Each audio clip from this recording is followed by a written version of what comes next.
into my freshman year, I really didn't know what to expect. First off, coming to high school is, you really don't know what to expect. And second off, I wasn't supposed to come here, so not knowing anybody, that kind of just upped, my fear of coming to high school. But I met a girl in my fourth period class, and I always thought she was really nice and really cool. And as it turned out, she was. And, and we ended up having a 2-year relationship, which I am very happy about.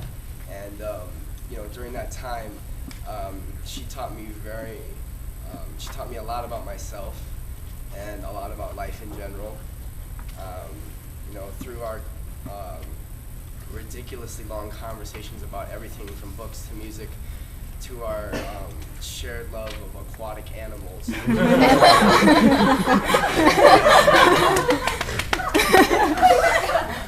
I know. So through all those conversations, I found a lifelong friend who I could not have been more pleased to meet. So please join me in welcoming Elizabeth Hansen.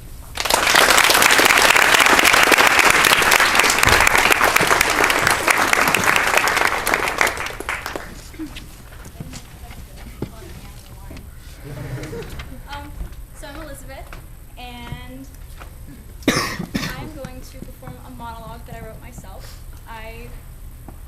This year I joined Writer's Circle, and so kind of really expanded my writing abilities and all that. And so I wanted to showcase something like my talents and what I've learned that I could do. Okay? All right, so something's been troubling me. And to preface this, I have always been a pretty girl, and for a couple years. And in the beginning, when you're growing up, and it's awkward, and it's uncomfortable, and you decide how to feel about yourself based on what other people say, and how they look at you, and what the judgments that they make. Yeah? So, as I grew up, and got more secure, and comfortable, and confident, I learned something about those people. And in a tragic truth, most of those people were stalkers. And but stalkers, I don't mean like the people in grocery stores in the middle of the night who put stuff on shelves. No, like stalkers who follow you from the floors in the library and watch you read. Yeah. And it's like I have so much experience with this, and it's horrible because I can categorize them. There's the ones that try to be all like slick and subtle, and it doesn't work. And then there's the ones that follow you and they watch you. And then the worst ones are the ones that don't know that they're doing it. and my prime example, grocery store bag boys. Because I'm in there every week because I gotta eat every week. And they come in, they're like, hey, I saw you last week. And then they watch me walk from produce to like shampoo, like frozen food, and then back to the front. And they're all eager. Like, I'm gonna bag her crap, yeah. And they get up there, and they're like, hey, I'm gonna bag your pears and your frozen chimichangas, and yeah. And then at the end, I have one bag. And they're like, can I help you take this to your car? No, it's one bag. I'll be okay. And it's just frustrating. And sometimes I want to go in and like change it up a little bit and like dress like a slut or a hobo or something, and just try to like degrade my character so they can take me off that pedestal that they put me on. And then I think about it, and I don't want to be standing on anything dressed like a skank or a bum, and so it wouldn't help my case. And so sometimes I think, well, let's do something really awkward. So go get like 6 things, those 24 packs of toilet paper, and set them on the conveyor belt and be like, Mom's cooking this weekend, we're going to eat those. And I think about it, and that part would go right over their heads, and they'd be like, ooh, I can walk her to her car. And then I'd have, what's 6 times 24? 144. I'd have 144 rolls of toilet paper. That would get me through college. And I can't win. And then they come, they find me at where I work, me, and I can't run, and I can't tell them to go away. And they walk in and they're like, hey, I didn't know you worked at Target.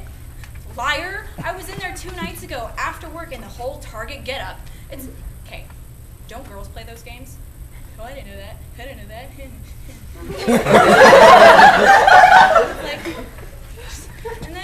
and then they're leaning all over my counter, and like, I'll have the number 2. Okay, well, which one? It's just the number 2. Well, okay, but which one? It's the number 2, babe. Well, look, cupcake.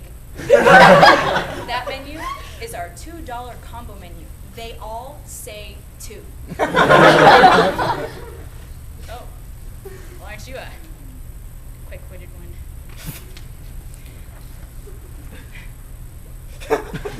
All right, okay. So, yeah, if the worst part about being a pretty girl is that I have to put up with hormonal grocery store bag boys, then maybe it's not so bad. I mean, because finally feeling this good about myself is really, really worth the effort it takes to resist not strangling them. So maybe I don't have all that much to complain about. But it makes for a really good story, though, doesn't it?